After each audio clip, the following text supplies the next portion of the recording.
ഇന്ന് അന്വേഷണത്തിന്റെ അവകാശം നേടിയെടുത്ത ഇഡിയും അതുപോലെ മുൻപത്തെ SITയും മത്സരിച്ച് കള്ളന്മാരെ പിടിക്കാൻ തുടങ്ങിയിരിക്കുന്നു എന്നാണ് തോന്നുന്നത്.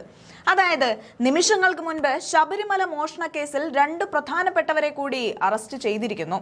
ശബരിമല സ്വർണ്ണക്കൊള്ളയിൽ നിർണായക അറസ്റ്റ് നടത്തിയിരിക്കുകയാണ് പ്രത്യേക അന്വേഷണ സംഘം. ഒന്ന് സ്വർണം പൂശാൻ കൊണ്ടുപോയ സ്മാർട്ട് ക്രിയേഷൻസിന്റെ CEO പങ്കജ് ഭണ്ഡാരിയും തട്ടിയെടുത്ത് സ്വർണം വാങ്ങിയ ബെല്ലാരി ഗോവർദ്ധനുമാണ് അറസ്റ്റിലായത്. ദ്വാരപാലക ശില്പത്തിൽ നിന്ന് സ്വർണം വേർതിരിച്ചത് ഭണ്ഡാരിയുടെ കമ്പനിയാണ്. ശില്പങ്ങളിൽ നിന്ന് വേർതിരിച്ച സ്വർണം വാങ്ങിയത് ഗോവർദ്ധനും. പോറ്റിയും ഭണ്ഡാരിയും തമ്മിൽ അടുത്ത ബന്ധമാണെന്നാണ് വിവരം. ശബരിമലയിൽ നിന്നും കടത്തിക്കൊണ്ടുപോയ സ്വർണ്ണപ്പാളികൾ സ്മാർട്ട് ക്രിയേഷൻസിലേക്കാണ് കൊണ്ടുപോയത്. അവിടെ വെച്ചാണ് സ്വർണം വേർതിരിച്ച് എടുക്കുന്നത്.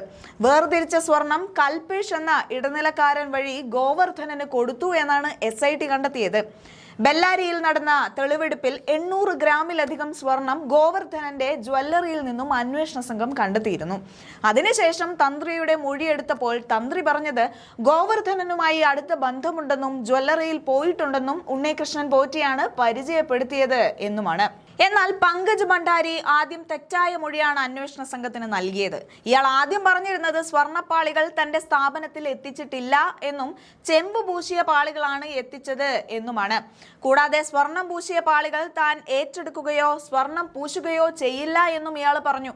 ഈ മൊഴി അന്വേഷണ സംഘത്തിന് വലിയ സംശയങ്ങൾ ഉണ്ടാക്കിയിരുന്നു. നിലവിൽ ഇവരുടെ അറസ്റ്റോടുകൂടി കാര്യങ്ങൾ വ്യക്തത വന്നിരിക്കുകയാണ്. എന്നാൽ ഇതെല്ലാം ബഹുമാനപ്പെട്ട ഹൈക്കോടതി മനസ്സിലാക്കിയിരിക്കുന്നു. അവസാനം സംരക്ഷകർ തന്നെ വിനാശകരായി മാറിയ അപൂർവമായ കുറ്റകൃത്യമാണ് ശബരിമല സ്വർണ്ണക്കൊള്ളയെന്ന് ഹൈക്കോടതി പറയുകയും ചെയ്തു. മാത്രമല്ല എന്ത് സംശയമാണ് ഹൈക്കോടതിക്കുണ്ടായത് എന്നറിയില്ല. SITക്കെതിരെയും കോടതി രൂക്ഷ വിമർശനം ഉന്നയിച്ചു. കേസ് അന്വേഷണത്തിൽ അലംഭാവം കാണിക്കരുതെന്ന് കോടതി മുന്നറിയിപ്പ് നൽകിയിരിക്കുകയാണ്. ചില പ്രധാന പ്രതികളെ അറസ്റ്റ് ചെയ്യുന്നതിൽ അന്വേഷണ സംഘം കാണിക്കുന്ന കാലതാമസത്തിലും അലംഭാവത്തിലും അതൃപ്തി രേഖപ്പെടുത്തിക്കൊണ്ടാണ് കോടതിയുടെ മുന്നറിയിപ്പുണ്ടായത്. അന്വേഷണം ഉന്നതരിലേക്ക് നീങ്ങണമെന്നും കോടതി നിർദ്ദേശിക്കുകയും ചെയ്തു. ഇപ്പോഴിതാ പോറ്റിയെ കിട്ടിയവരും കച്ചവടം നടത്തിയവരും എല്ലാം അങ്കലാപ്പിലാണ്. ഏതായാലും ഹൈക്കോടതിയുടെ മേൽനോട്ടത്തിൽ SIT നടത്തിയ അന്വേഷണത്തിനൊപ്പം ഇഡിയും വന്നു കയറിയാൽ സംഭവം വെടിപ്പാകും. കാരണം എല്ലാം കോടതി നിരീക്ഷിച്ചുകൊണ്ടേയിരിക്കുകയാണ്.